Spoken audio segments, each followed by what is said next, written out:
What do you make of these developments? 250 seats to the BNP. That's what Mr. Salahuddin just said. So what do you make of that? What does that mean for India? International observers are calling it the largest democratic exercise of 2026, at least so far. Well, it's always better to have a democratically elected government than to have an NGO-driven one. So for India, even though it's not going to be very, very easy, there will be challenges, but I think it's still better to deal with the BNP than to deal with an NGO-driven organization. Secondly, I think most, if not entirely, the Awami League supporters might tilt towards BNP. There was a large section of young women who were part of that student movement.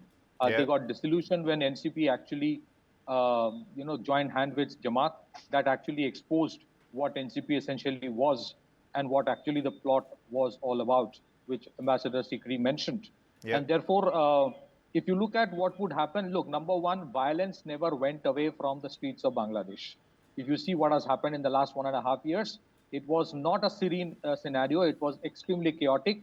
A country where the police forces are scared to take action for fear of prosecution and persecution, and a country where the army has no option but to be on the road to manage traffic and law and order. That shows the reality of the situation.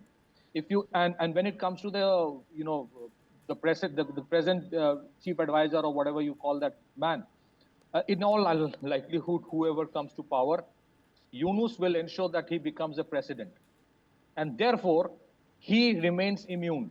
The problem is what happens to the other iconic figures who are, the Western media hyped them up as the next big thing to happen in the world, as if Nahid Islam, Hasnat Abdullah, Asif Mahmood, Sarjis Alam, there are allegations. Many of them either have taken a foreign passport or already have a long-term visa elsewhere. There was a social media chatter about Nahid Islam having taken a passport of a country called Dominican Republic.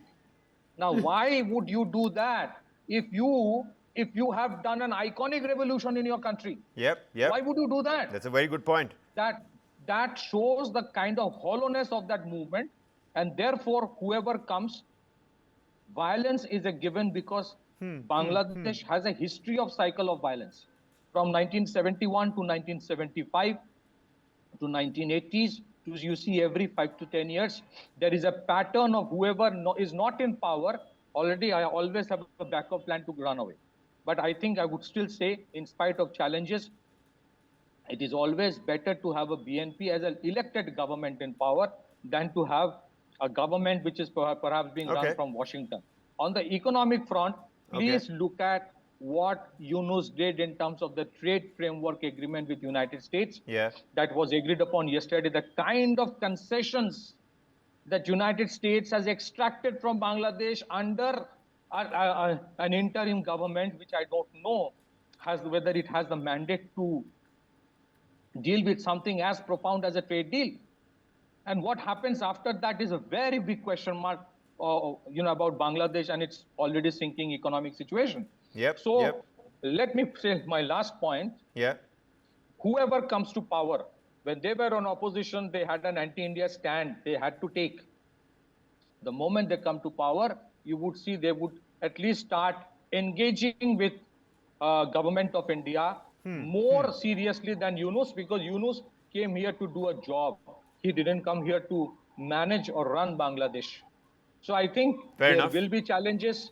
We should not think that situation is going to be serene or much better. There will be problems, but I think, as I stated, it is better to have an elected government than to have these elements. All right. We hear you.